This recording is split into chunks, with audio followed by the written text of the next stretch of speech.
और बड़ी खबर आपको बता दें, 25 सितंबर को कनाडा में बड़ा प्रदर्शन बुलाया गया था, लेकिन खालिस्तानी मूवमेंट में इस प्रदर्शन में सिर्फ मुट्ठी भर लोग पहुंचे हैं और ये पूरी तरीके से नाकाम रहा है। प्रवासियों ने इससे किनारा किया है। गुरबंत पंत सिंह पन्नू का एक वीडियो वायरल हुआ था जिसमें उसने कहा था एक बड़ा प्रदर्शन किया जाएगा खालिस्तान के समर्थन में। हालांकि यहाँ प्रदर्शन हुआ, लेकिन कुछ प्रदर्शनकारी पहुंचे। जिस बड़े प्रदर्शन की चेतावनी दी गई थी उस तरीके का ये प्रदर्शन नहीं रहा है। जो प्रवासी भारतीय वहां रहते हैं उन्होंने साफ तौर पर किनारा कर लिया। और किनारा करते हुए देखिए, पहले भी जो हिंदू धर्म के लोग वहां पर रहते हैं उन्होंने प्रधानमंत्री जस्टिन ट्रूडो को चिट्ठी लिखी थी और कहा था कि इसे हेट क्राइम, हेट स्पीच क्यों ना माना जाए, जिस तरीके से वहां पर धमकी दी गई थी।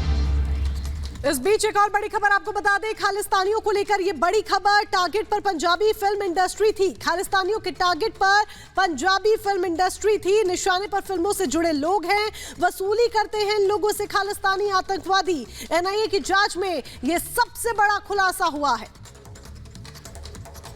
और सीधा हम चलते हैं हमारे संवाददाता जतिन के पास, जो कि चंडीगढ़ में है। जतिन, लगातार बड़े खुलासे हो रहे हैं। कभी ये खुलासा होता है कि किस तरीके से पैसों का ट्रांसफर होता था हवाला के जरिए, फिर ये होता था कि यहाँ से इस भारत देश से पैसों की कमाई होती थी, उगाही होती थी और उसके बाद निवेश में कनाडा में फिल्मों में और अन्य चीजों में लगा दिया जाता था। क्या कुछ और बड़ी जानकारी सामने आ रही है?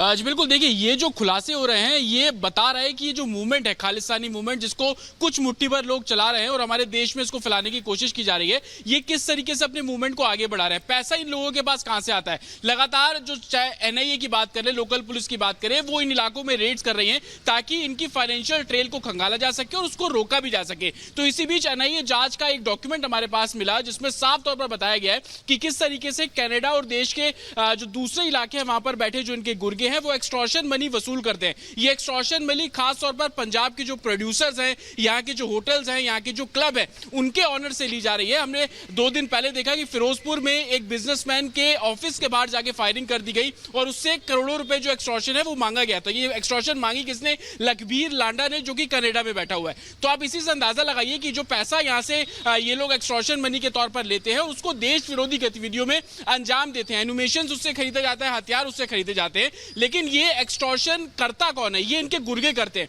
ये गुर्गे कौन है? जो कि पंजाब और देश के दूसरे राज्यों में, जिनकी संख्या तकरीबन 700 के आसपास है। आप इसी से अंदाजा लगाइए कि एक्सटॉर्शन करने के लिए किस तरीके से एक पैरेलल रैकेट जो हमारे देश में चल रहा है, बड़ा रैकेट चलाया जा रहा था और उसमें 1-2 नहीं बल्कि काफी संख्या में ये आतंकवादी हैं, खालिस्तानी समर्थक हैं जो एक्सटॉर्शन करने का काम करते थे। लौटेंगे जतिन, आपके पास एक बड़ी खबर आ रही है। खुफिया एजेंसियों के हवाले से एक और बड़ा खुलासा हुआ है। कनाडा में खालिस्तानी मानव तस्करी कर रहे थे।